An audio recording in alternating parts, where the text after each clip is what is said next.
Car में रखा और खुद भटक गए। कौन बताएगा आपको? आपकी आत्मा की कौन रक्षा करेगा, कौन संभाल करेगा?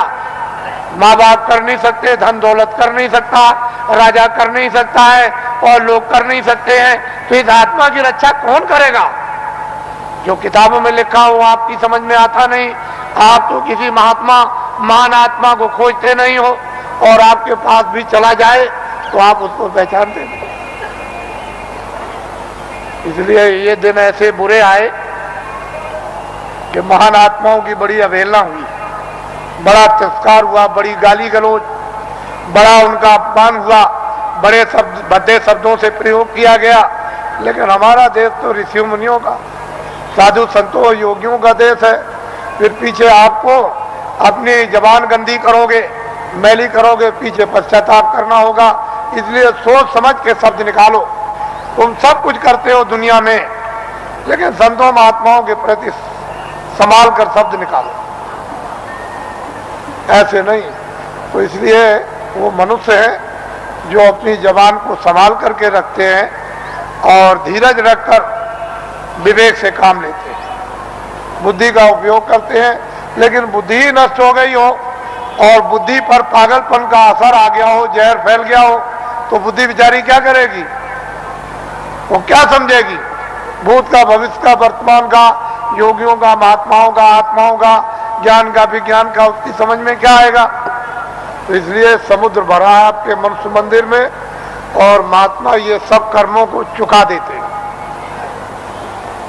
कहीं सेवा कराकर, पानी पिलाकर, कहीं दवा दिलवाकर, कहीं रोटी खिलवाकर, कहीं झाड़ू लगवाकर, कहीं रात बताकर, कहीं रास्ते में खड़ा करके, कहीं बैठा कर सर्दी में, कभी गर्मी में, ये धीरे से यानी कर्मों को चुका देते हैं। उनके पास में रास्ते हैं चुकाने के, और अदला बदला जब चुका दिया तो वह छुट्टी पा गए। जब तक तुम अदले बदले नहीं दे सकते हो, तब तक कोई भी जीव काल के देश से, ये नरकों से 84 से कभी छुटकारा पा ही नहीं सकता।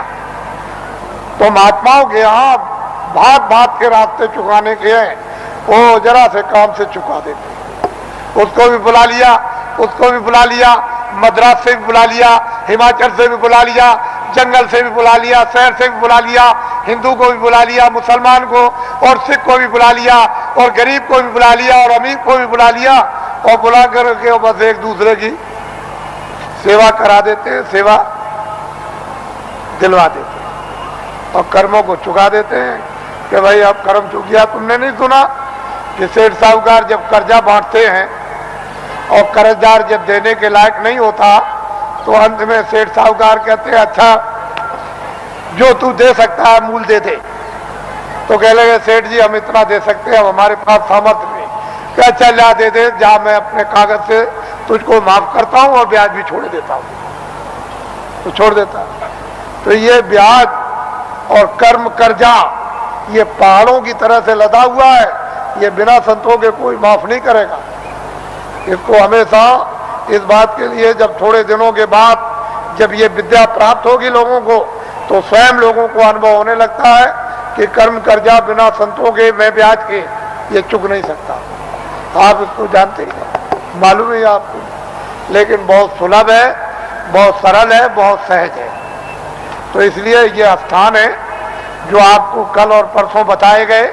इन स्थानों पर ईश्वर और ब्रह्म और पार ब्रह्म और महाकाल पुरुष बैठे हुए हैं। इन्होंने अपने देवी और देवताओं को, अपने मतलब ये कारगुजार बड़े बड़े पदाधिकारियों को अपने अपने लोक में इन्होंने स्थापित कर रखा है, और वो सब काम करते रहते हैं। जैसे ब्रह्मा विष्णु महादेव और पार्वती लक्ष्मी और सावित्री, और इन्होंने अपने अपने और लोगों को काम दे दिया, और आद्या महाशक्ति ने इनको काम दे दिया, और निरंजन भगवान ने एक आद्या महाशक्ति का लोक बनाया, जिसमें इतना बड़ा लोक है कि मृत्यु लोक से ज्यादा बड़ा स्वर्ग, और स्वर्ग से ज्यादा बड़ा बैकुंठ, और बैकुंठ से बहुत बड़ा शक्ति लोक। उस शक्ति लोक में स्त्रियां राज करती हैं। पुरुष स्वरूप का यानी पुरुष रूप का और पुरुष की शकल का नाम और निशान नहीं है। वह सारी की सारी स्त्रियों का राज उस मंडल में उसको कौन पार कर सकता है, किसकी सामर्थ्य है।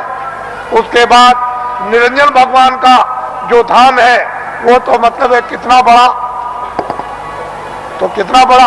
उसके ऊपर फिर माया का देश है, वहां माया ही माया है, वहां पुरुष का कहीं भी नाम निशान, उस बड़े इतने बड़े जितने कितने माया के लोग हैं उसमें कहीं भी कोई पुरुष नहीं दिखाई देता। और फिर ब्रह्मधाम, आपको तो ये राज मालूम है नहीं। तो इसकी साधना दोनों आंखों के पीछे जो जीवात्मा बैठी है और ऊपर से आवाज आ रही है, लेकिन कान तुम्हारे बंद हो गए और तुम जुग जुग से, यानी कितने कल्प बीत गए जब से आए तब से सो गए।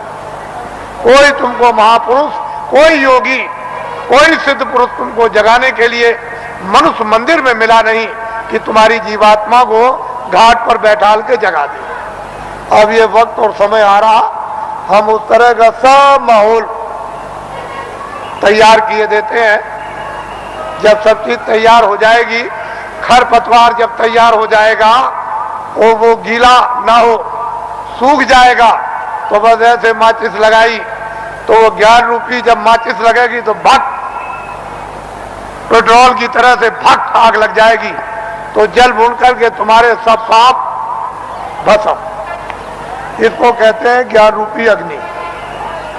ये जब प्रज्वलित होगी तब देखिए आप क्या होता है।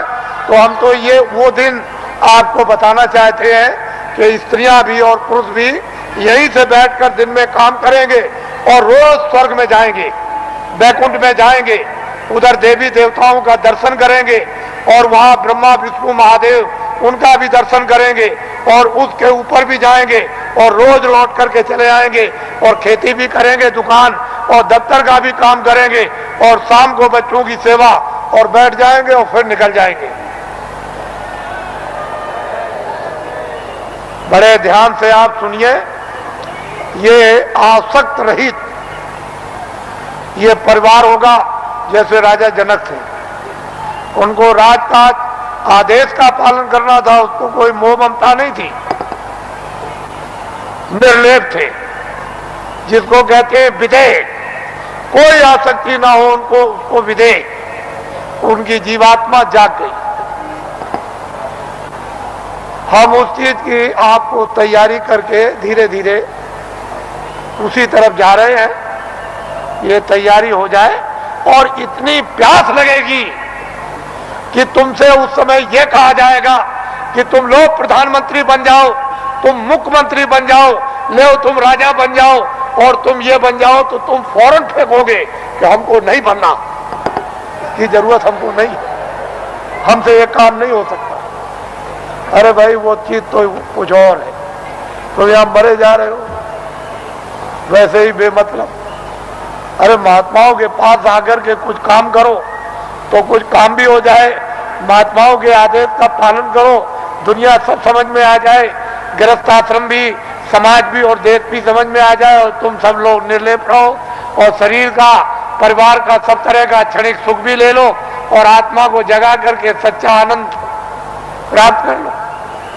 असली काम क्यों नहीं, नकली में फंसे फंसे फंसे फंसे। और ये जो नशे चढ़ा रखे आपने, एक नशा,